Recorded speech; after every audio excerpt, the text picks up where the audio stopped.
thank you so much for being here.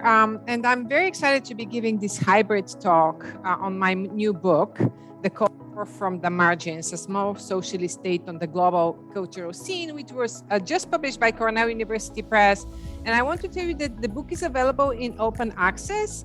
So it is available for a free download for those who might want to read it as, a free Kindle, a free PDF. But it's also the beauties of open access entail a cheap paperback of $20, which is very rare for academic books. So I just in case brought a few copies here, and I also have cards if you just want to remember the title of the book. They're available over there. So I really want to take a minute to say to thank Whitney Carr for our continued cooperation. We have worked on quite a few talks together, and it's always such a pleasure to talk here at the library. I'm also a resident of Bexley, so this is also dear to me to be able to engage with the community. So thank you for coming. So I'm going to try to talk about 40 minutes and then hopefully leave enough time for Q&A. And I want to start by basically telling you what this book is about. So it's a historical, scholarly work. And the focus of the book is on Cold War cultural diplomacy from the perspective of a small socialist state, Bulgaria. And I'm looking at the multiple geographies of cultural contact that Socialist Bulgaria initiated during the Cold War. You're seeing this map here. I just wanted, first of all, let's locate Bulgaria, which right here is in the middle of the world, just based on this map that was put together by the Bulgarian Communist Party Sociological Institute. But also what is striking in this map, and you might be seeing this on the left-hand side of it, the number 38,000. This is the number of cultural events that small Bulgaria, with population about 7.5 million, just about actually smaller than the size of Ohio, organized in a period of 5 years between 1977 and 1981. So this is a huge number of cultural events, and I'm sure that someone who deals with organization of the events, Whitney, you can appreciate how much effort went in the organization of this lavish cultural program. And it's likely that these numbers were exaggerated because it's, after all, the Communist Party of Bulgaria that is putting this piece of information together. But what matters here is not so much the numbers, but the geography of cultural contact. And what you're seeing very clearly that basically Bulgarians went all over the world and they touched virtually every continent except Antarctica. And they organized some sort of cultural event basically everywhere throughout the world. So this is the subject of the book, and I will try to talk about a few examples in the book and try to draw out some bigger conclusions, what the meaning of these cultural contacts were in the Cold War context, and why exactly a small state would choose to invest so heavily in culture in the context of the Cold War. So let me start here, actually with a few images to illustrate. If I can manage to get my slide. There we go. Okay, so a flurry of international cultural events marked public life in state socialist Bulgaria. And here, some of these images that you're seeing, you're probably going to recognize some of the people because I chose actually to show you, for example, Tina Turner on Bulgarian television, but also up there, Angela Davis visiting Bulgaria in the late 1970s. So this was just one example of the many foreign visitors who came to Bulgaria during this time period, causing an unbelievable excitement among the population of the small state that had the reputation of being a loyal Soviet ally, but also one of the most secluded, isolated, and repressive communist regimes in the Soviet bloc.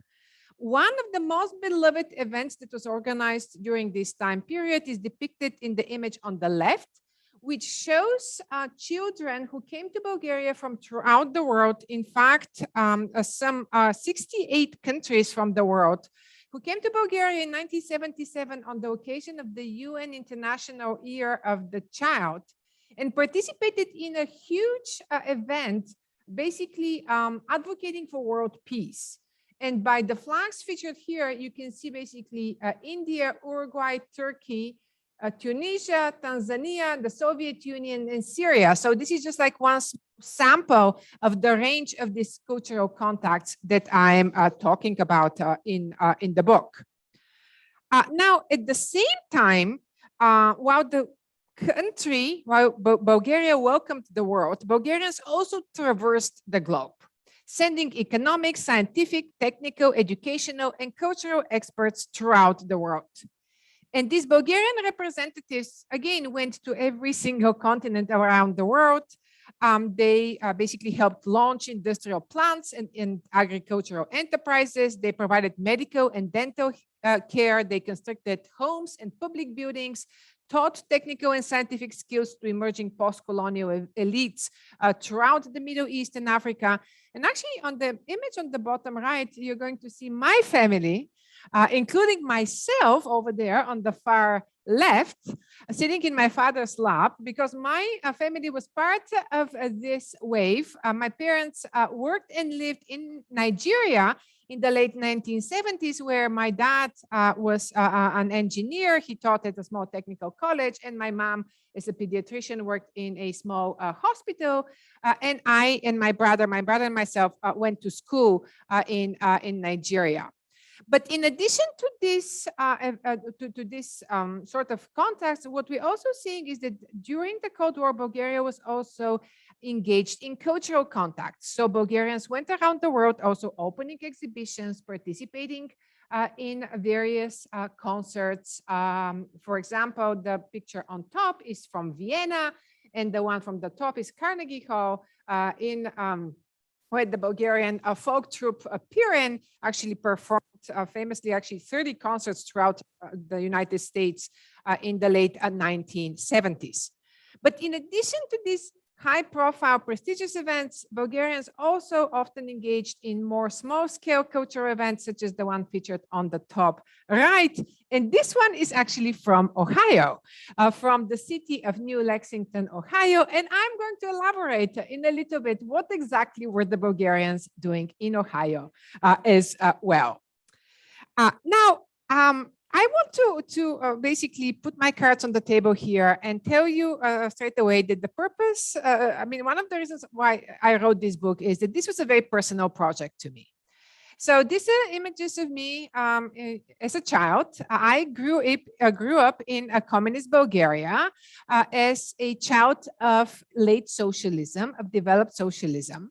I remember many of these events that I'm going to be talking about and that I'm writing about in my book. And you can see me here with my friends participating eagerly in the activities sponsored by the Bulgarian Communist Party through its obligatory children's organization, basically a variation of the Soviet youth organization that was obligatory for all children. But in addition to this experience, I also, as I mentioned previously, lived in Nigeria for 2 years in the late 1970s. And I'm showing you here these images, my mom on the top in her hospital, my dad on the bottom during graduation in his technical college, and me and my brother with my teachers wearing actually a uniform featuring the Nigerian flag of green and white. So you can see sort of like this very transnational, international contacts here. So this experience was very formative for me as I was growing up in Bulgaria, because it really opened up my expectations of the world and my horizons. And I think it really shaped me as an individual who I became eventually. So that was another reason why I chose this topic, because it also spoke to my personal experiences as a child. So let me elaborate here back to the book. What I'm talking, I need to provide you with a little bit of context before I actually start explaining what exactly the Bulgarians were doing. So why were the Bulgarians investing so heavily in culture? Well, there was a reason, and the occasion was a big national celebration, an anniversary, the 1300th anniversary of the establishment of the medieval Bulgarian state in 681, which the Bulgarian communist regime elevated in a huge event of huge importance and spent a lot of money and a lot of resources actually celebrating. And what you see here are several actually posters from these celebrations that I think encapsulate kind of nicely the core message of these events. So the motto of these celebrations was Bulgaria, ancient and modern. It basically emphasized the fact that Bulgaria is a country with rich history going back 1300 centuries. And it also was history that rivaled successfully some of the more well-known civilizations out there, the Greek, the Roman, and so forth. So the Bulgarians were very proud that they belonged to this, rich ancient civilization. But at the same time, Bulgaria wanted to advertise itself as a modern country, a modern socialist state. You can see here on the right, another poster that is showing, so on the bottom is 681, the year of the establishment of the Bulgarian state, then 1981, the year of the anniversary, and everything is actually leading nicely towards the communist future. That little star over there is that communist future that is nicely going to culminate, right, at some point in the future. So conveniently for the Bulgarian communist regime, 1981 was also the year of the anniversary of the establishment of the Bulgarian Communist Party. So they managed to very skillfully use this anniversary to actually talk about the glories of communism. So what you're seeing here very, very clearly is that this celebration had ideological purposes for the communist regime. Now, on its occasion, the Bulgarians organized really a plethora of cultural events. At home, that involved the building of monuments. The entire downtown of the capital, Sofia, was revamped with the building of a massive convention center to house these celebrations, but there were also mass events, mass celebrations, a prolific publishing program, various pins and coins were released on occasion of the celebration, and I'm showing you some of these images here. But what my book is really focusing on is on the celebrations abroad, because ultimately this anniversary was a global affair. And the Bulgarians, as I showed you previously, dispatched basically their own cultural ambassadors to various places throughout the world to try and project, the image of their state. And again, here I'm showing you some of these images, and I'm going to talk more about it in a little bit. Now, the question here is, and I want to just spend very quickly to tell you what the book basically does. Well, I examine these sites of encounter, these cultural contacts in a variety of contexts. So I start with the purposes and the goals and objectives of these cultural events within Bulgaria. Then I look at cultural events in Western Europe and the United States. And then I look at emigres in the United States and West Germany. And then finally, I look at select case studies in the global South, in the developing world, by focusing on India, Mexico, and Nigeria. So it really was a global cultural program. And this is exactly what I'm trying to do in the book. Now, when we think about what was the importance of this, global program, so the one way to think about it is through the prism of Cold War cultural diplomacy.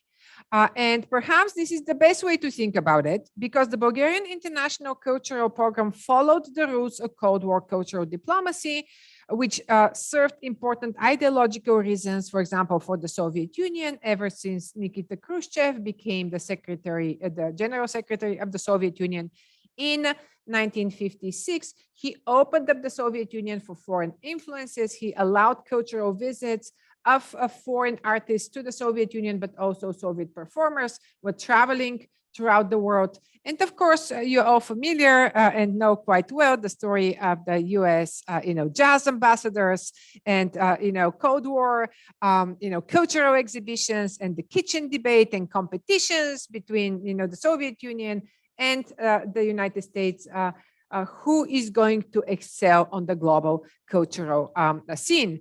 So one way to think about these events is, again, exporting culture was understood to be part of the battle for hearts and minds. The goal of cultural exchange was to transmit ideas and values, and also to basically serve, again, ideological purposes in advancing the agenda of the country that was organizing these cultural events.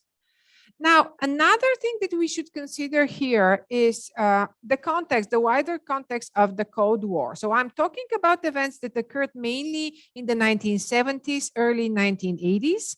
And the Cold War of that time period was a different Cold War compared to the classic period of the Cold War in the late 1940s, 1950s, even 1960s. The 1970s are the classic time of détente, or the lessening between, of tensions between East and West, between the two blocs. And, with the opening up of the Eastern Bloc, with the initiation of contact between West Germany and Poland, GDR, Czechoslovakia, Hungary, and then later on with the signing of the Helsinki Final Act in 1975, what we're seeing is that by the middle of the 1970s, there is a very robust framework for contact between East and West on all sorts of levels: political, economic, environmental, family travel, family reunification, even terrorism. So the two sides are talking extensively, about various opportunities to reduce the Cold War tensions. And this is the context in which actually culture plays an important role, because culture becomes a testing ground for the expanding contacts between East and West. And often negotiations between the two sides would start with culture and then expand in other spheres. So that is, again, an important context to keep in mind, that there is, a global context that allows these cultural contacts to occur. But then, of course, there are also the specific Bulgarian conditions.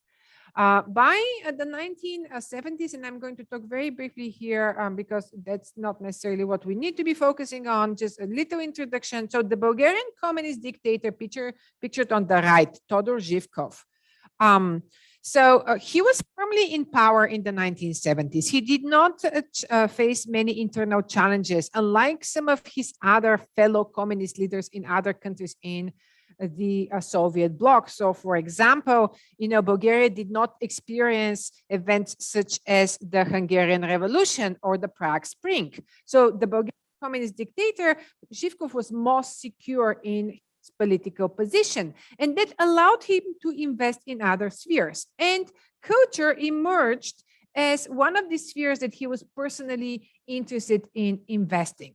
So he liked to be seen as a patron of the arts. He liked to sponsor exhibitions, cultural events. And you're seeing him here actually at the opening of one of these exhibitions, where he would, emerge there and participate in the cultural life of the country. But also, even more interestingly, perhaps, his daughter, Ludmilla Zivkova, who was in her 30s in the 1970s, became promoted very quickly in the bureaucracies of the communist state. And actually, by 1975, she had become a minister of culture and also a member of the Politburo, which is, the highest organ of political decision-making in communist Bulgaria. And as such, she also became a major sponsor of these cultural events.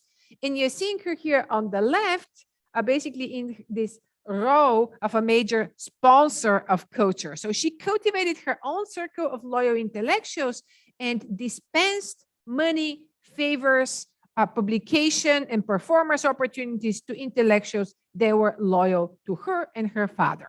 So you have this specific, situation in Bulgaria in which the regime is secure, can invest money. There are people who want to invest in culture, and that also triggered this extensive cultural program. So and then finally, one more issue actually that I want to touch upon. Why was culture important? It was a matter of it was a public relations campaign, if you think about it, for the Bulgarian communist regime. It was a matter of prestige. It was a tool for self-fashioning. what ultimately the Bulgarian officials were doing throughout the world is projecting a certain image of their country. And they were trying to also dispel this stereotype, this myth of Bulgaria as the most loyal Soviet ally. And culture actually allowed them the independent space to be able to do that. So they were able to use culture as a way to also project sort of like the reputation and prestige of the Bulgarian regime as well. Now, let me talk quickly about some of these, specific manifestations of these cultural events. And I'm going to start with the West. Then I want to make sure that I talk about what's happening in Ohio. And if we have time very quickly, I will actually also talk about India and Mexico very quickly. At least I will show you the images because I think it's interesting to see how far-reaching these cultural contacts were. So when the Bulgarians started organizing events in Western Europe and the United States, they focused on what they called prestigious exhibitions. They put together high-profile exhibitions representing the best of the cultural and historical heritage of the country. So, for example, in the mid-1970s, the spectacular exhibition, 800 golden objects of Thracian civilization was put together, emptying the museums in Bulgaria. It was called Thracian Treasures from Bulgaria, and you're seeing one of the catalogs on the top right. And that exhibition toured the world capitals. Interestingly, it began with Paris, then went to Moscow and Leningrad, then went to Vienna and Great Britain to the British Museum. From the British Museum, it went to Mexico, Cuba, United States, where it toured the Metropolitan, and it went to Boston. And then from there, it went back to Europe, to Germany, and continued touring basically the world. So the other big highlight of this cultural program was another big exhibition called 1000 Years Bulgarian Icons, and that's featured on the bottom. So it was so popular that the Bulgarians first put together one exhibition and then put together a second, because they just could not handle all of the demands for world museums, because that was like new and exciting. And basically, these exhibitions were really sought after, and they really, went around the world in some of the most prestigious museums. Now, what is interesting here is that one might expect that the core message of these exhibitions coming from a communist state would be ideological, but that was not the case. The Bulgarians very skillfully evaluated the cultural landscape and decided that it's not worth their time to basically spend time and money and resources on what might be perceived as communist propaganda abroad. And instead, they created a politically neutral message which focused on universal humanistic ideas. And the purpose of these exhibitions was to show Bulgaria as one of the oldest states in Europe, and to basically showcase the European identity, the European credentials of the Bulgarian state. Now, this was really worked as a strategy. And I'm going to show you here, actually, here is the image from the Metropolitan Museum of Art. You will see the banner there saying Thracian Treasures from Bulgaria. And you see the invitation to the exhibition that happened in 1977. And what is interesting is that actually the media coverage of those events was universally positive. I have read a lot of the media coverage, and what you're seeing is that according to the West, these exhibitions were a universal success. The Bulgarians basically managed to accomplish their objectives by muting the ideological message and by focusing on universal values. And I'm going to give you one example here. One more example from a poetry reading at the Library of Congress, where again the media coverage actually praised the Bulgarians for the high quality of the poetry that was presented at the Library Congress. And what you're seeing here is this, basically, I mean, you can read the quotations, you know, Bulgarians and Americans may live in different corners of the world, but good poetry, which speaks to universal emotions, will unite those from different cultures. So culture basically served to unite different cultures. And that was exactly what the Bulgarians were trying to achieve. Now, I don't want to pretend or to claim that these campaigns were universally successful. And in fact, if we are to zoom in what was happening in the Midwest, we're going to see that there was some problematic aspects from the viewpoint of the Bulgarians of, you know, these cultural events that they were trying to organize. So two of the sites that became very popular for Bulgarian officials to visit were actually Pittsburgh, Pennsylvania, and Columbus, Ohio. Why? Because they had Slavic studies departments, and actually in Pittsburgh, a large diasporic community, a large Eastern European community. Not so much in Columbus, but in Columbus, the Bulgarian officials actually had contacts at the Slavic department at Ohio State University. So there were multiple discussions what exactly to do. So for example, the Bulgarians wanted the University of Pittsburgh's nationality classrooms to also open, I don't know whether you know those nationality classrooms that are housed in the Tower of Knowledge at the University of Pittsburgh, but they basically feature these ethnic classrooms from different Eastern European states. So what the Bulgarians wanted to do is to also open a Bulgarian classroom. Now that negotiation ultimately failed. They also, unfortunately, failed with the negotiation to sponsor a Bulgarian studies chair at Ohio State University. But those negotiations were underway. And they, I mean, the Bulgarians really wanted to create one of those, you know, endowed chairs on the model of other endowed chairs that exist, you know, throughout the United States. Now, I want to talk to you about what happened at New Lexington, Ohio, Perry County, about an hour from Columbus. So New Lexington, Ohio was the birthplace of Januarius McGinn, who was an American journalist who in the late 19th century traveled actually to Europe. He went to Paris to witness the Paris Commune, and from there he went to actually what was Bulgaria at the time under Ottoman rule, and he wrote a memoir of his visits, and that memoir became very important in Bulgaria.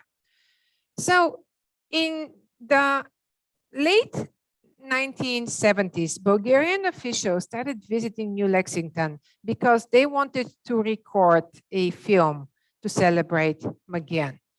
And there they organized a couple of events, cultural events at the local cemetery, which also features, you know, the tomb of McGinn. In fact, the Ohio legislature declared a week in June of 1978 to be the week of McGinn. But, and then the Bulgarian representatives suggested that the Bulgarian state should gift to the city of New Lexington a replica of a statue in Bulgaria. Here's the statue in Bulgaria, which was basically a bust of McGinn, a representation of McGinn that was built and inaugurated in Bulgaria. So they gifted this, a copy of this statue to New Lexington, and you can see it right here. It's still standing there next to the original marker of McGinn's tomb. So the Bulgarian state basically gifted this statue to the city of New Lexington. Now, when that became a fact, anti-communist emigres who were living in Cleveland, Akron, and Toledo became very upset because they saw this as an act of communist propaganda organized by the Bulgarian state. And in fact, they started publishing prolifically against the Bulgarian regime. So one place that happened was the magazine Struggle, published in Chicago, which again, Chicago is a major center of Bulgarian diaspora. And that was an anti-communist newspaper or magazine. So basically they started publishing extensively against Bulgaria. And they also, these anti-communist emigres, recruited a recent defector from Bulgaria, the sculptor Lubomir Dauchev, who had just defected in Vienna and had actually emigrated to Cleveland and was conveniently in Cleveland searching for employment during this time period. So they recruited him.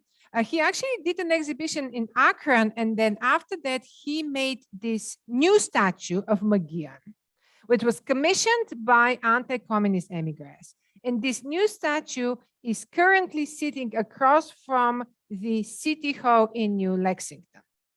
So what you're seeing is that basically New Lexington, Ohio has two statues of Magian, donated, one of them by the Bulgarian state, by the communist regime, and another one donated by the anti-communist emigre community. And if you happen to drive through New Lexington, Ohio, you will actually see that they proudly say that New Lexington, Ohio is the birthplace of Januarius Magian, the liberator of Bulgaria. So they have actually internalized this Bulgarian connection, right? And every June, there is a festival of Magian that is still going on. So every June, they actually still have this event happening. So you can see, you know, some of these consequences of this cultural contact. They were far from smooth. There was often drama, but nevertheless, the Bulgarian communist regime persevered because that was perceived to be an important agenda. So they persevered. Now, looking at the clock, I am probably just going to talk very quickly for the rest of the slideshow, just to show you again, you know, the scope of some of the other cultural contacts. Because in addition to the West, as I emphasized previously, these cultural events had a global outreach, a global impact, and they spanned virtually the entire globe. So two of the most important international partners of Bulgaria in terms of culture were actually India and Mexico. And I will explain why. But I want to sort of like emphasize actually the magnitude of what was going on here, because you're sitting here thinking, what are the Bulgarians doing going to India and Mexico? Why are they doing this? And let me actually first tell you what exactly they were doing so you can really appreciate how bizarre it was that they were going to these places. India, let me start with India. In 1977, Bulgaria opened a cultural informational center in New Delhi. They started publishing a glossy magazine called News from Bulgaria monthly. And here on the right, you can see it. They opened a Bulgarian language professorship at the University of Delhi in 1977, enrolling 17 majors in Bulgarian studies. And on the bottom, you're seeing a poetry reading at the University of Delhi at that Bulgarian studies program. By 1980, in a period of 3 years, Bulgarian diplomats had held 76 exhibitions, organized 242 film projections, and 56 celebratory meetings, and distributed 628 copies of books and magazines in India.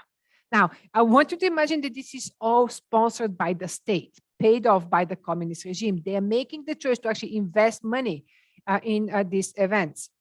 There were altogether about 420 visits of cultural character between India and Bulgaria in a period of 3 years. This is massive, right? We're going the late 1970s, right? All these cultural exchanges are happening. And in 1980, what we're seeing is that actually all sorts of Indo-Bulgarian Cultural Friendship Society emerged during the same time period. In 1980, there were 82 such societies in India, with some 150,000 due-paying members. So these are not just like people who show up at an occasional meeting, but they're paying money to be part of these cultural societies, right? As you can see, really extensive investment in culture. Now, the other place where the Bulgarians were very active was Mexico. Now, there, the events were not as wide-ranging because actually contact had begun from scratch, literally from scratch, in the late 1970s. And there, the Bulgarians relied on these prestigious exhibitions that they had very successfully organized in other places throughout the world previously. So some of these exhibitions also made it to Mexico, and actually at some of the most important museums in Mexico City, they actually opened these exhibitions. Now, why is this happening? And here you might remember that I previously spoke to you about the importance of communist elites and the choices that they're making. Those two countries was the personal favorites of the first daughter or the daughter of the Bulgarian communist dictator Ludmilla Zivkova, who in the foreign press, in the international press, was often referred to as the Bulgarian princess. She herself had interests in yoga, theosophy, meditation, vegetarianism. So she used these trips in order to cultivate her own personal interests. She established very close friendship with Indira Gandhi, and you can see her here, right, shaking hands with the Prime Minister of India, Indira Gandhi. They became actually really very close friends because they saw themselves as women of the new generation, both daughters of leaders that had set their countries on brand new paths of development. But at the same time, Zhivkova also struck a friendship with the wife of the Mexican president, Carmen Romano, and Romano would just host her on these extravagant events. She would invite her supposedly on a state visit, but then basically the two ladies will hang out and go to concerts and dinners and various cultural events. So what I'm trying to emphasize also here is that all of this is also possible because the Bulgarian communist elites are making these choices. Often these choices reflect personal interests and personal preferences. And ultimately, these are the actions of an authoritarian state that has the resources and is able to invest. And, these elites are able to take advantage of this situation. And last but not least, I do want to talk very quickly actually about one more perhaps unexpected site of cultural encounter the Bulgarians pursued, and that was Nigeria. Because, you wouldn't necessarily think, well, what are the Bulgarians doing in Nigeria? Why are they going in Nigeria, right? But they were pursuing mainly economic contacts there. Nigeria became a key petrol state, right, in the late 1970s.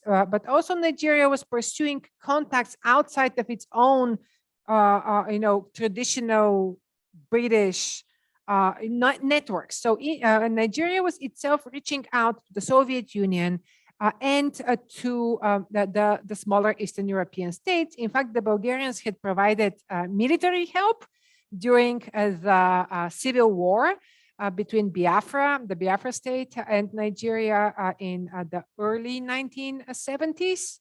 And that opened up for fresh opportunities to invest actually economically. So the Bulgarians had merging economic and cultural messages in Nigeria and managed to secure a contract to build the National Theater in Lagos, which was built by Bulgarian specialists in 1976.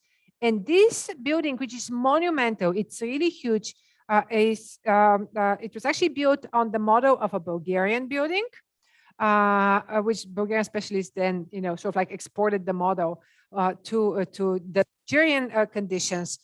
So what you're seeing here is one more aspect of this cultural cooperation. But in Nigeria too, the Bulgarians continued actually sponsoring various events, which is really bizarre because they didn't need to do that. They were there mainly for the economic opportunities. But nevertheless, they continued sponsoring these cultural events and most notably traveling photo exhibitions, where again, they were disseminating these core messages. So I'm going to start wrapping up so that we can possibly have a discussion. Why were the Bulgarians investing heavily in international culture during this time period? So this type of what we might call nation branding served important domestic and international policy agendas of Bulgaria's communist regime. At home, the extensive state-sponsored attention given to culture sought to energize society and bolster the authority of the communist elites in charge of the country. By creating new visions of national unity and historical pride. Abroad, the events pursued prestige-making goals by seeking to revise the image of Zhivkov's regime as the most loyal ally of the Soviet Union, while emphasizing Bulgaria's national uniqueness and contributions to humanity.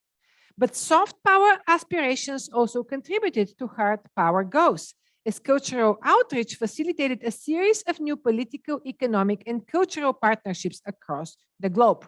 Bulgarians now had dynamic, multifaceted relations with Greece, Austria, West Germany, France, India, Mexico. Japan actually was another major country of Bulgarian cultural outreach. So there's no doubt that cultural diplomacy provided a good strategy for the small socialist state to redefine its global standing in concrete ways. Bulgaria now became an active international player, pursuing ambitious agendas through culture. Now, this is the agenda specific to the Bulgarian regime, but there's also a larger picture here. And I want to just sort of like elaborate just a little bit here by saying that what my book also does is that it contributes to a new direction in the literature that is focused on what we now call socialist globalization. When we speak about globalization today, we assume that globalization is westernization and capitalist westernization. Basically the dissemination of democratic and capitalist values throughout the world. But in the Cold War, there was an alternative globalization, and that was the globalization that was pioneered by socialist states. And ultimately, what this study shows is that for one period during the Cold War, there were alternative visions of global contact available. And often some of the countries out there, such as India, such as Nigeria, such as Mexico, would also choose to pursue contacts with the smaller socialist states and not only with Western European and American economic and political projects. So ultimately, what this project also does is, at a very basic level, to challenge our understanding of Eastern Europe, of the Eastern Bloc, the Soviet Bloc, as isolated, as functioning in captivity and isolation behind an Iron Curtain, and to actually show us that there were lively cultural contacts, among other contacts, that the small socialist states of Eastern Europe also initiated with actors throughout the world. So thank you. So do you want me to open the chat or? Okay. Okay. Michael.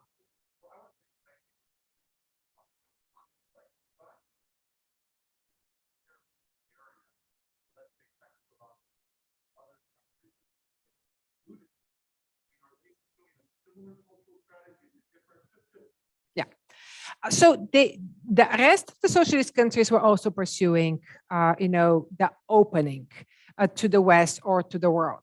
But Bulgaria was a latecomer in many ways. And I think this is one of the reasons why its cultural campaign was so extravagant and far-reaching, because it basically wanted to catch up to the rest of the socialist states, especially as far as these cultural contacts that I'm describing. And now the entire socialist bloc was sending specialists throughout the developing world. So this is not unique to Bulgaria. So we don't still know enough about this. So the scholarship is just now developing because this is very difficult to research. So for example, most of the places that Bulgarian specialists went were Syria, Iraq, Tunisia, Algeria, right? So, I mean, how do you do research in Syria, Iraq today, right? You can't. So, I mean, we actually still know relatively little about what exactly was happening. I mean, there's an evolving literature. People are looking at different aspects of that. And I think this is why I wanted to finish on this note of socialist globalization, because no, what the Bulgarians are doing is not unique. I think what is unique for the Bulgarian case is this emphasis on culture. Because while the Bulgarians are doing that, other socialist states, for example, Czechoslovakia and Cuba, are exporting arms and military equipment, right? Yugoslavia is engaging in, basically mostly construction, but also other projects under the non-aligned movement. And Yugoslavia in particularly has extensive contacts throughout the world because of its leading role in the non-aligned movement, right? Poland is everywhere. Poland has a huge diaspora, right? And it's everywhere. So Polish specialists are everywhere. But I think what's unique for the Bulgarian case is this focus on culture. And I think that has to do with the aspirations of this particular group of communist elites in charge of the country. I do think that the role of the first daughter is very important here, because she personally supervised and chose many of these projects. But yes, it's a part of a larger trend.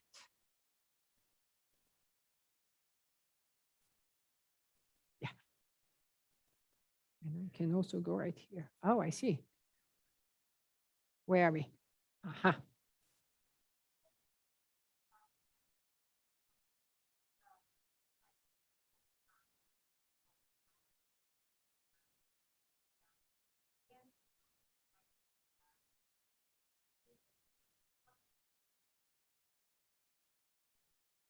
So the sites, I didn't hear quite well the sites, how I chose them. Yeah. Yeah, I did. And actually one of the countries I considered was Japan. I mentioned that briefly because the Bulgarians also, went there and did all sorts, actually very similar projects. I also looked at Cuba because that was interesting to me. And also I looked at Argentina because there is a huge Bulgarian colony in Argentina as well. So I was thinking that might be a possible site for me to consider.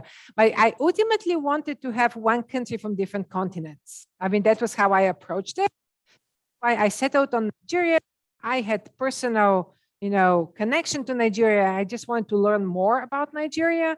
And then I just could not avoid India and Mexico because they were so important in the larger agenda of the Bulgarian state. And then, I left. I have all of these materials sitting there on these other countries that who knows what's going to happen with them.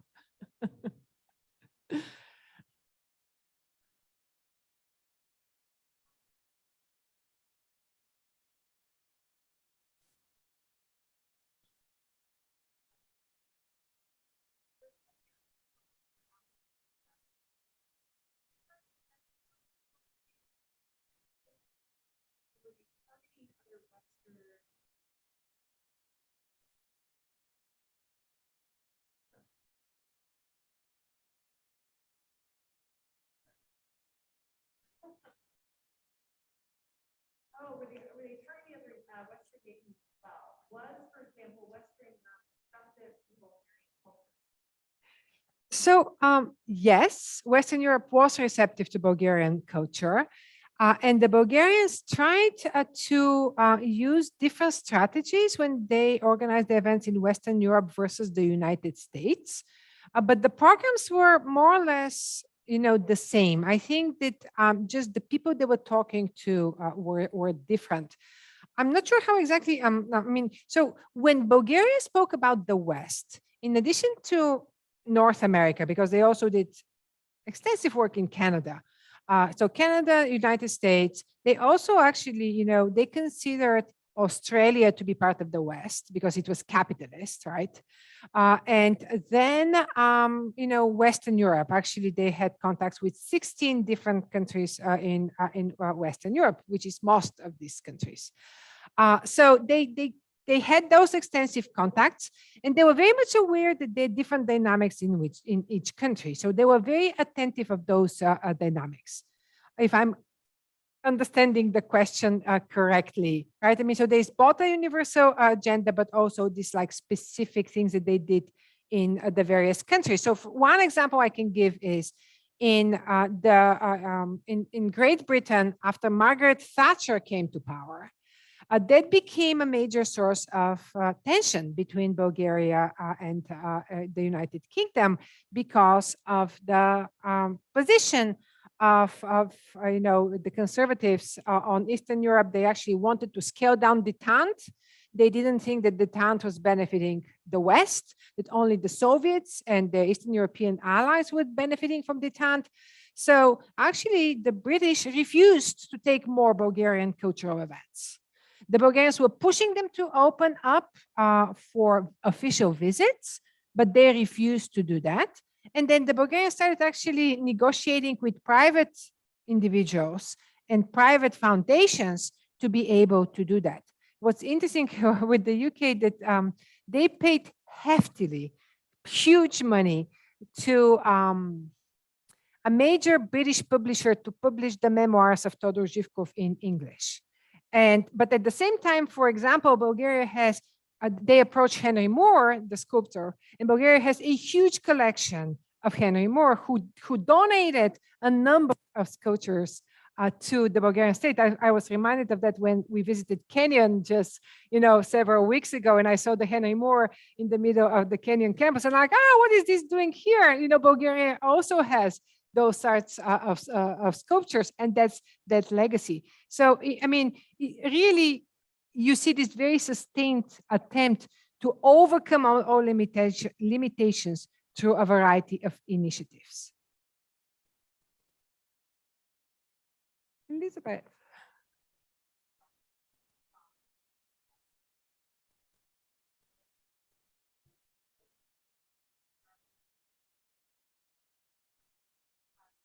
Mm-hmm.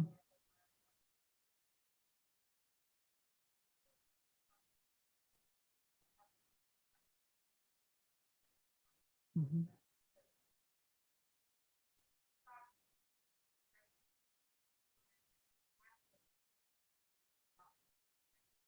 Mm-hmm. Mm-hmm.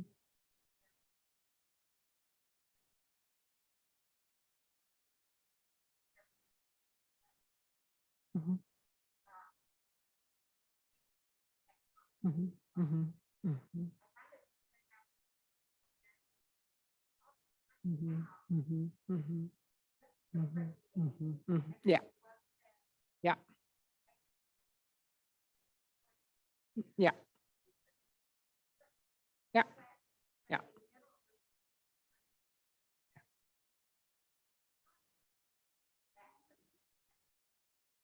Mm-hmm. Mm-hmm. Yeah. So I think that in the Nigerian case, probably there the economic motivations were more prominent compared to all of the other cases I studied, because it was clear that they went to Nigeria specifically to pursue economic opportunities that you are describing in the Kenyan case. So, I mean, that's undisputable that they went there to pursue contracts, right? And on the side that they also brought culture. So in the Nigerian case, I think that's consistent.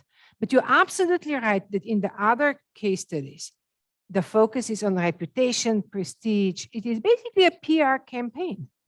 I mean, it's a campaign of advertising, right? The accomplishments of the state and sort of like, I mean, it's reputational. I think you're absolutely correct.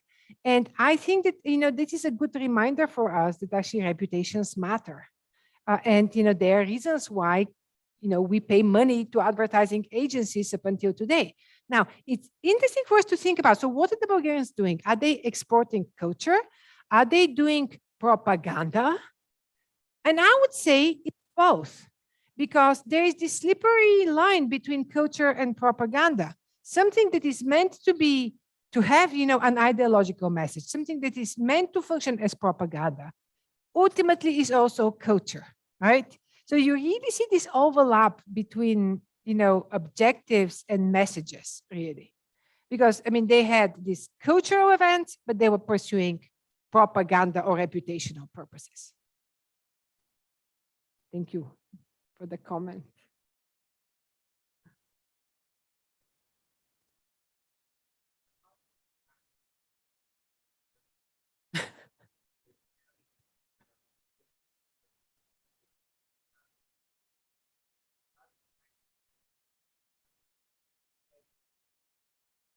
So that's a great question. And up until today, there is two wonderfully enthusiastic ladies in New Lexington that continue organizing this festival. So, I mean, I think that for the local people in New Lexington, that was a matter of pride, right? That they had this son of New Lexington to celebrate. And then suddenly there is this international spotlight on a local event in a small community. And this is, welcomed by the local population in New Lexington. I mean, every single June, there are people coming from all over the United States to New Lexington for no other reason but to celebrate Magian. Right? I mean, there are Bulgarian priests coming from Chicago. There's the Bulgarian consul coming from Chicago. Often the ambassador comes from Washington. And there's this huge festival of Magian. So, right, I mean, if you think actually, so what does this mean for the local people? I don't think that the local people are that concerned whether they're being used as props for communist propaganda. What they really actually are enjoying is the publicity and the attention. And what they're really appreciative of is that you suddenly have also the influx of all these people who are also bringing money because they're also dining and sleeping in the hotels and whatnot. There was actually a television show on 60 Minutes also of the festival. And I mean, you can also see sort of like the media. I mean, so basically New Lexington also gained some media attention through these events as well. So I think it was largely welcome. But then the anti-communists show up and, it became interesting.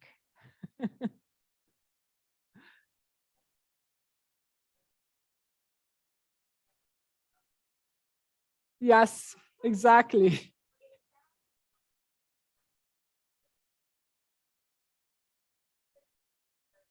Yes, it is.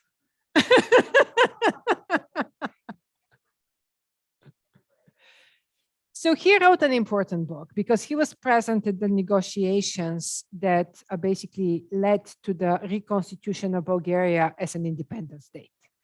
So, if you really stretch it, you can construe it as the liberation of Bulgaria. But he was basically a journalist recording these historical events.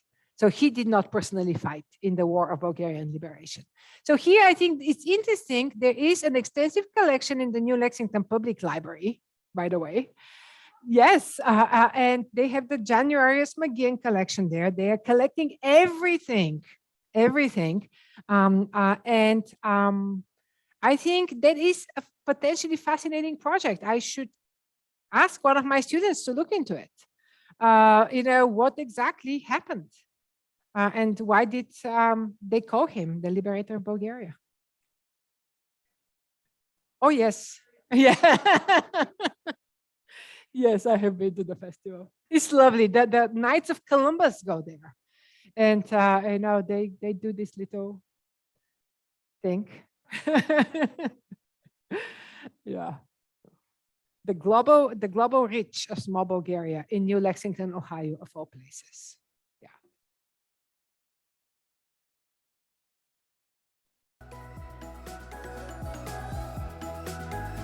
Well, thank you. Or the cards there so you can download it for free. No pressure. Thank you very much.